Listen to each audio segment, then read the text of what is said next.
Hello friends, welcome to our YouTube channel IQ mentor. दोस्तों, आप जानते हैं 5 तारीख को सीटेट का एग्ज़ाम होने वाला है और उसी के क्रम में हमने जितने भी महत्वपूर्ण टॉपिक्स हैं उनको पढ़ाना शुरू कर दिया है। तो दोस्तों, हम पढ़ रहे थे जीन पियाजे का संज्ञानात्मक विकास, जिसका हम भाग 1 यानी कि पार्ट 1 वीडियो देख चुके हैं। आज बारी है पार्ट 2 की। ये पार्ट 1 और पार्ट 2 को देखने के बाद ये हमारी गारंटी है कि कोई भी एग्ज़ाम आप दे लो, किसी भी एग्ज़ाम को आप दे लो, उस एग्ज़ाम में आपका एक भी क्वेश्चन नहीं छूटेगा। तो इस वीडियो को शुरू करते हैं। यदि वीडियो पसंद आ जाए तो लाइक कर दीजिएगा, शेयर कर दीजिएगा और हमारे चैनल को सब्सक्राइब कर दीजिएगा। चलिए दोस्तों, तो देखिए, आप लोगों ने एक चीज़ जाना था कि जो संज्ञानात्मक विकास है उसको जीन पियाजे ने दिया था। ठीक है, जीन पियाजे ने दिया था, जो स्विट्जरलैंड के रहने वाले वैज्ञानिक थे।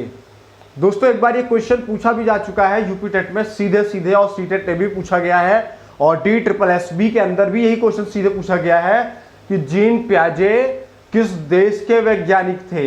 तो आपको क्या मारना है? स्विट्जरलैंड मारना है। तो हम शुरू करते हैं।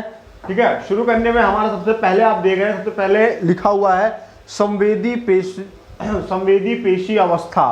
क्योंकि कुछ अवस्थाएं थी, जो अवस्था हमें आपको बताना था, बहुत ज़्यादा ज़रूरी है, जो क्वेश्चन में आते हैं। पहला आपका आता है दोस्तों संवेदी पेशीय अवस्था। संवेदी पेशीय अवस्था, देखिए हिंदी में नाम बदल सकता है, ध्यान रखिएगा, हिंदी में नाम बदला जा सकता है, लेकिन इसीलिए इंग्लिश का नाम आप याद करें। इंग्लिश में नाम कभी नहीं बदलता। सेंसरी मोटर के नाम से आप इसको याद कर ले। और इसकी जो अवस्था है ये 0 से 2 वर्ष होती है। सीटेट में एक बार ये डायरेक्टली ये क्वेश्चन पूछ लिया गया था कि जीन पियाजे साहब का जो सेंसरी मोटर स्टेज है यानी संवेदी पेशी अवस्था है वो कितने से कितने वर्ष तक होती है। तो 0 से 2 वर्ष आपको मार देना है। ठीक है दोस्तों, 0 से 2 वर्ष का मतलब क्या होता है? इस अवस्था में क्या होता है? ठीक है, इस अवस्था में बालक क्या करता है? बालक जो है अपने सेंस ऑर्गन के माध्यम से कोई चीज सीखता है। किसके द्वारा? संवेदी पेशी लिखा है ना, सेंसरी मोटर लिखा है ना। सेंसरी का मतलब सेंस, यानी बालक क्या करता है? अपने सेंस ऑर्गन के माध्यम से सीखता है। सेंस ऑर्गन क्या है आपका? नाक है, जीभ है, कान है, आंख है, स्किन है। क्या है? नाक है, आंख है, जीभ है, स्किन है। ठीक है ना, ये सब हमारे क्या है? सेंसरी ऑर्गन है। तो बालक क्या करता है? इन सेंसरी ऑर्गन के द्वारा ये चीजों को सीखता है, समझता है। और इसमें क्या होता है? बालक को वस्तु स्थायित्व का ज्ञान आ जाता है। वस्तु स्थायित्व का ज्ञान आ जाता है। दोस्तों, यूपी टेट में एक बार ये क्वेश्चन पूछा गया था कि बालक को किस अवस्था में या किस उम्र में वस्तु स्थायित्व का ज्ञान आता है। तो जो ये क्वेश्चन पूछा गया था, जब आप अभी नेक्स्ट एग्जाम जब भी आप देंगे, अगर ये क्वेश्चन आ जाए तो आप मार देंगे संवेदी पेशी अवस्था। ठीक है, वस्तु स्थायित्व का मतलब क्या होता है? वस्तु स्थायित्व मतलब क्या होता है कि बालकों के अंदर जब ये समझ आ जाती है कि आप क्या करो, कोई आपके घर में छोटा सा बालक है, उस बालक का कोई खिलौना है, उस खिलौने को क्या करो आप किसी तकिए के नीचे या कहीं भी आप उसको छुपा दो। तो बालक क्या करेगा? अपने सेंस ऑर्गन के माध्यम से, कानों के माध्यम से, है ना, या आंखों के माध्यम से, जो भी उसका सेंस ऑर्गन है, सेंस ऑर्गन के माध्यम से क्या करेगा? उस खिलौने को वो ढूंढ लेगा। ठीक है, वो ढूंढ लेगा। और ये खिलौना जो वो ढूंढ लेता है, तो यही होता है वस्तु स्थायित्व का गुण। तो इस उम्र में बच्चों को वस्तु स्थायित्व का गुण आ जाता है। हम लोग कॉग्निटिव डेवलपमेंट पढ़ रहे हैं, संज्ञानात्मक विकास पढ़ रहे हैं, तो इसमें थोड़ा सा एक चीज जान लीजिए हट करके। संज्ञान क्या दोस्तों? संज्ञान यानी कॉग्निशन। कॉग्निशन होता क्या चीज है? कोई भी धारणा, कोई भी समस्या, कोई भी समाधान, कोई भी चिंतन, ये सब जो भी मानसिक क्रियाएं होती हैं, मतलब धारणा, चिंतन, समस्या, है ना, समस्या समाधान, ये सब क्या है? जो हमारी मानसिक क्रियाएं हैं, ये मानसिक क्रियाएं क्या कहलाती है? हमारा संज्ञान कहलाती है, संज्ञानात्मक विकास कहलाती है। ठीक है दोस्तों, तो संवेदी पेशी अवस्था के बाद अब हम आते हैं पूर्व संक्रियात्मक अवस्था पे, यानी प्री ऑपरेशनल स्टेज। देखिए, मैंने क्या बोला? प्री ऑपरेशनल स्टेज मतलब क्रिया करने के पहले की अवस्था। पूर्व संक्रियात्मक मतलब कोई भी क्रिया करने के पहले की अवस्था क्या कहलाएगा?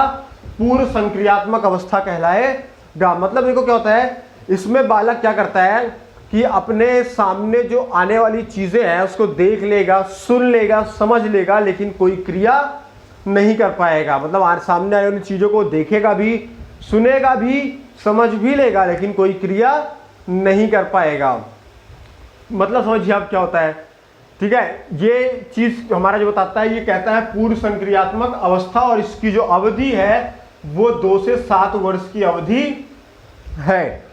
अब इसी में ही कुछ हमारे महत्वपूर्ण 4 बिंदु हैं जो हमारे एग्जामिनेशन के पॉइंट ऑफ व्यू से बेहद इंपॉर्टेंट है, और क्वेश्चंस हमारे इनमें से काफी बनते हैं, ठीक है ना। डायरेक्टली अगर क्वेश्चन पूछेगा तो पूर्व संक्रियात्मक अवस्था की क्या पूछ लेगा, आयु पूछ लेगा, किस से किस उम्र में होती है, तो 2 से 7 वर्ष।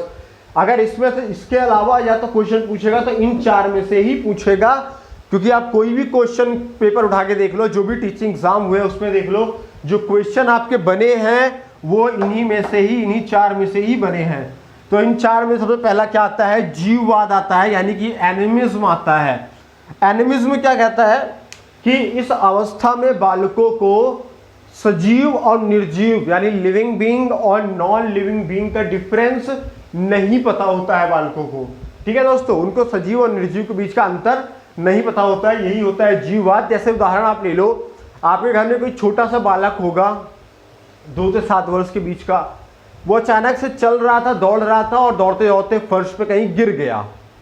वो दौड़ते हुए जा रहा था, फर्श पे अचानक से गिर गया, वो रोने लगता है, तो आप उसको उठाते हो, क्या करते हो, फर्श पे या दीवार पे इससे लड़ा होता है उस पर आप जोर जोर से मारते हो कि तूने मेरे बच्चे को मारा, कैसे मारा, है ना। इस तरीके की चीजें आप उसे बोल बोल के मारते हो, तो बच्चा क्या हो जाता है, बच्चा खुश हो जाता है, रोना बंद कर देता है। बच्चे को ये लगता है कि इसकी भी पिटाई हो गई। लेकिन बालक को इस चीज का ज्ञान नहीं होता कि ये सजीव है कि निर्जीव है।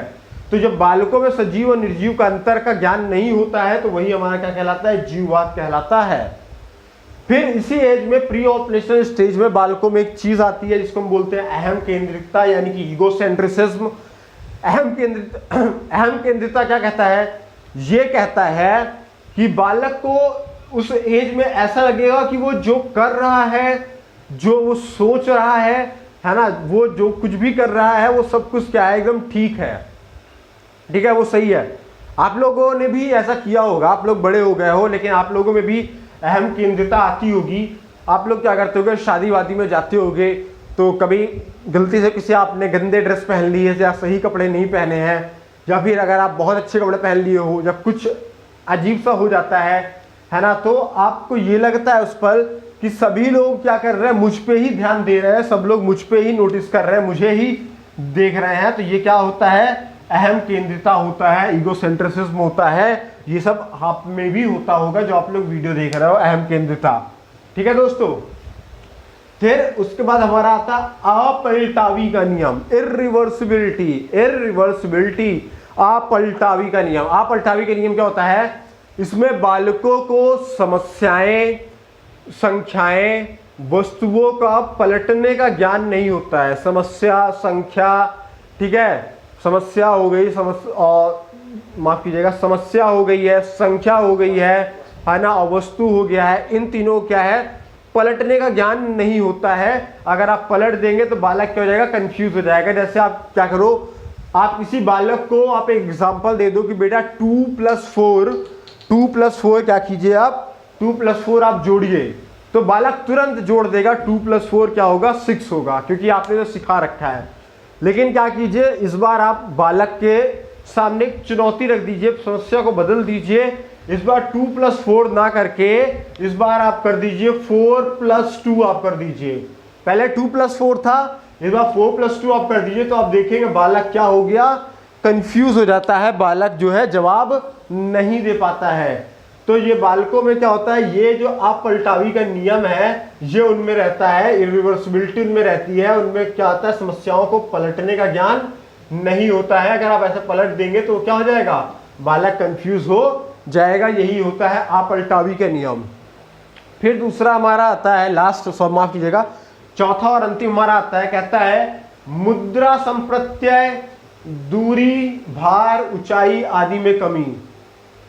मुद्रा संप्रत्यय, दूरी, भार, ऊंचाई आदि में कमी। देखिए दोस्तों, ये कहता क्या चीज है, कि आप कोई छोटा बालक ले लो, उस छोटे बालक के सामने क्या करो, एक मुट्ठी में ढेर सारे सिक्के रख लो, खूब ढेर सारे सिक्के रख लो, और वहीं एक मुट्ठी में आप ढेर सारे सिक्के आपने रख लिए, और एक मुट्ठी में क्या करो, आप 2000 की नोट ले लो, ठीक है। और बालक के सामने आप ले जाओ तो पक्का है बालक क्या करेगा, उस 2000 की नोट को नहीं छुएगा, वो देखेगा ढेर सारा सिक्का है, मतलब ढेर सारी चीजें हैं इसमें, तो वो उन सिक्कों को उठाएगा, ना कि एक नोट को उठाएगा। यही होता है मुद्रा संपत्ति का नियम। मतलब बालकों को ढेर जो दिखा, ढेर सारा सिक्का दिखा तो सिक्का उठा लिया, एक नोट जो थी वो नहीं उठाया। क्यों? क्योंकि बालकों में मुद्रा संपत्ति का जो ज्ञान होता है वो नहीं होता है। फिर दूसरा आता है हमारा दूरी। आप देख लो, है ना, दूरी में भी क्या होता है, बालकों को आप देखते हैं, जब बालक स्कूल जा रहे होते हैं तो कुछ बालक स्कूल जाते समय बहुत रोते हैं, प्या प्या करते हैं, तो उनको ऐसा लगता है कि जो उनका स्कूल है वो बहुत ज्यादा दूर है, वो कहीं बहुत दूर जा रहे हैं अपने घर से, इसलिए रोते हैं। लेकिन वहीं जब वो स्कूल से वापस घर आ रहे होते हैं तो वो खुश रहते हैं, हंसते हैं, क्योंकि उनको ऐसा लगता है कि स्कूल से जो घर है वो बहुत पास में है। ठीक है, मतलब उन्हें दूरी का ज्ञान नहीं होता, वैसे ही उनको सही भार का ज्ञान नहीं रहेगा, ऊंचाई का ज्ञान नहीं रहेगा।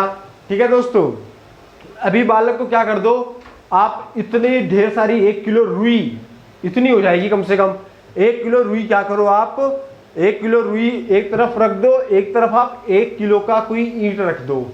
बालक से कहो तुम इन दोनों में से आप किसको उठा लोगे, तो बालक कहेगा कि मैं छोटे वाले ईंट को दिखाएगा, कहेगा कि मैं ईंट को उठा लूंगा आराम से। तो क्यों? जबकि भार दोनों का तो एक समान है, लेकिन बालकों में क्या है, ये भार का ज्ञान नहीं है। ठीक है, वैसे ही तुम्हारी ऊंचाई भी होती है। ठीक है ना, तो इस उम्र में बालकों को मुद्रा संपत्ति, दूरी, भार, ऊंचाई आदि का ज्ञान नहीं होता है। देन आपका नेक्स्ट आता है, तीसरा आता है। तीसरा क्या कहता है, मूर्त संक्रियात्मक अवस्था, यानी कॉन्क्रीट ऑपरेशनल। मूर्त संक्रियात्मक क्या होता है? मूर्त का मतलब ही होता है जो चीजें आपके सामने प्रेजेंट हो। क्या हो? आपके सामने प्रेजेंट हो, उपस्थित हो। कॉन्क्रीट का मतलब ही होता है, ठीक है ना, जो चीजें आपके सामने उपस्थित हो, प्रेजेंट हो, यानी कि जो वस्तु आपके सामने प्रेजेंट है वो क्या है, मूर्त है। मूर्त संक्रियात्मक अवस्था में आता है। मतलब क्या होता है, इसमें बालक क्या करते हैं, सामने रखी हुई वस्तु को, ठीक है, सामने रखी हुई वस्तु को क्या करता है, देख कर ही कुछ कर पाएगा। अगर वस्तु सामने नहीं रखी है तो फिर वो कुछ नहीं कर पाएगा। ठीक है दोस्तों, इसके लिए मतलब क्या होता है, 7 से 11 वर्ष की उम्र के बालकों में मूर्त संक्रियात्मक अवस्था होती है। उनकी ये आयु जरूर ध्यान रखिएगा। हिंदी में नाम बदल सकता है, लेकिन इंग्लिश में कॉन्क्रीट ऑपरेशनल एक वर्ड है, इसको याद रख लीजिएगा। आपका क्वेश्चन कभी गलत नहीं होगा, क्योंकि इंग्लिश में नाम नहीं बदलते हैं। ठीक है, ये हो 7 से 11 में होता है। इससे बालकों में नाम से ही आप समझ जाओ मूर्त की बात हो रही है, मतलब जो चीजें प्रेजेंट है, सामने है।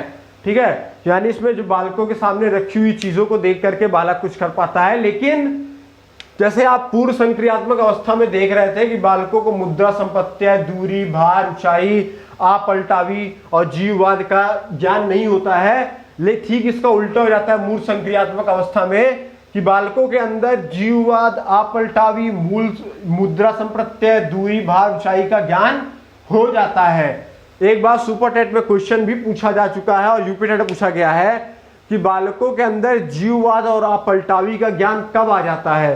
तो बालकों के अंदर जीववाद और आपलटावी का ज्ञान मूर्त संक्रियात्मक अवस्था में आ जाता मूर्त संक्रियात्मक अवस्था में आ जाता है, जो 7 से 11 वर्ष तक होती है। ठीक है दोस्तों, फिर देन हमारा नेक्स्ट आता है औपचारिक संक्रियात्मक अवस्था। औपचारिक संक्रियात्मक अवस्था, औपचारिक संक्रियात्मक अवस्था क्या होती है, इसको हम लोग फॉर्मल ऑपरेशनल स्टेज भी बोला करते हैं। फॉर्मल ऑपरेशनल स्टेज, इसकी जो उम्र है या जो लिमिट है, एज लिमिट, वो 11 से 15 वर्ष है। और एग्जाम में डायरेक्टली क्वेश्चन पूछे जाते हैं कि फॉर्मल ऑपरेशन स्टेज की आयु क्या है। समझ रहे हैं? तो ये जो संज्ञान है हमारा, संज्ञान का सर्वोच्च स्टेज है ये। ठीक है ना, सर्वोच्च अवस्था बोला जाता है। बच्चों में इसमें क्या होता है, अमूर्त चिंतन प्रारंभ हो जाता है और चिंतन में क्रमबद्धता आ जाती है। देखिए, मूर्त का मैंने बताया था कि जो चीजें आपके सामने प्रेजेंट हो। अमूर्त का मतलब होता है जो आपके सामने क्या हो, एब्सेंट हो, मतलब आपके सामने वो प्रेजेंट नहीं भी होगा तो भी वो बालक क्या करेगा, है ना, उस पर चिंतन करना सीख जाएगा। बालक उसमें चिंतन करना समझ जाएगा। मतलब बालक अमूर्त चीजों की भी क्या करना, चिंतन करना शुरू कर देगा और चिंतन में क्रमबद्धता आ जाती है। सीटेट में डायरेक्टली पूछा गया क्वेश्चन है, ठीक है, कि अमूर्त चिंतन किस एज में आ जाता है, तो बच्चों इसमें मारिएगा टिक, फॉर्मल ऑपरेशनल स्टेज यानी 11 से 15 वर्ष में होता है। एक क्वेश्चन और है जो मैं बताना भूल गया हूं, ठीक है, बालकों को नन्हे वैज्ञानिक की संज्ञा दी है जीन पियाजे ने। ठीक है दोस्तों, यूपी टेट में डायरेक्टली पूछा गया क्वेश्चन है कि बालकों को नन्हे वैज्ञानिक की संज्ञा किसने दी है या नन्हे वैज्ञानिक किसने कहा है, तो आपका उत्तर हो जाएगा जीन पियाजे, आपका उत्तर हो जाएगा। तो दोस्तों उम्मीद करता हूं कि आपको चीजें समझ में आ गई होगी, है ना, मजा आया होगा आपको पढ़ करके। अब आपका जो भी क्वेश्चन है इसमें से अब आप उन क्वेश्चन को बड़ी ही आसानी से आप कर ले जाएंगे आपके एग्जाम में। आप हमारी इस वीडियो का पार्ट 1 और पार्ट 2 देख लीजिएगा। पहले आपने कभी पढ़ा है कि नहीं पढ़ा है वो फर्क नहीं पड़ेगा। ठीक है दोस्तों, आप बड़ी ही आसानी से एग्जाम में जीन पियाजे के संज्ञानात्मक विकास के जो भी क्वेश्चन है बड़ी आसानी से कर ले जाएंगे। ठीक है, कर ले जाएंगे। और दोस्तों साथ ही साथ हमने व्हाट्सएप पे IQ मेंटर स्टडी ग्रुप हमने जारी किया है, जिसमें जो नंबर है ये है 7268009584। ये हमारा व्हाट्सएप नंबर है। इस व्हाट्सएप नंबर पे यदि स्टडी ग्रुप में आप जुड़ना चाहते हैं, इसमें हम सारी वीडियोस के लिंक्स और PDF और जितने इंपॉर्टेंट करंट चीजें हैं सारी चीजें प्रोवाइड कराते हैं फ्री ऑफ कॉस्ट। अगर आपको जुड़ना है तो आप इस नंबर पे मैसेज करें, कैपिटल लेटर में लिखेंगे ज्वाइन, अपना नाम लिखेंगे, अपनी एज लिखेंगे, आप किस एग्जाम पे फोकस कर रहे हैं, अपना प्रोफेशन लिखेंगे और आपकी किस सिटी से हैं। इतनी चीजें आप लिख करके आप हमें मैसेज कीजिए, हम आपको अपने ग्रुप में ऐड कर देंगे। और जो फ्री ऑफ कॉस्ट है और ये तब तक आप रहेगा जब तक, है ना, आपका सिलेक्शन नहीं हो जाता है। हम बेस्ट से बेस्ट मटेरियल प्रोवाइड कराते हैं फ्री ऑफ कॉस्ट। तो दोस्तों उम्मीद करता हूँ मजा आया होगा, वीडियो पसंद आई होगी तो लाइक कर दीजिएगा, शेयर कर दीजिएगा, सब्सक्राइब कर दीजिएगा। तो इसी के साथ अब हम अगली वीडियो में मिलेंगे। Thank you, good bye.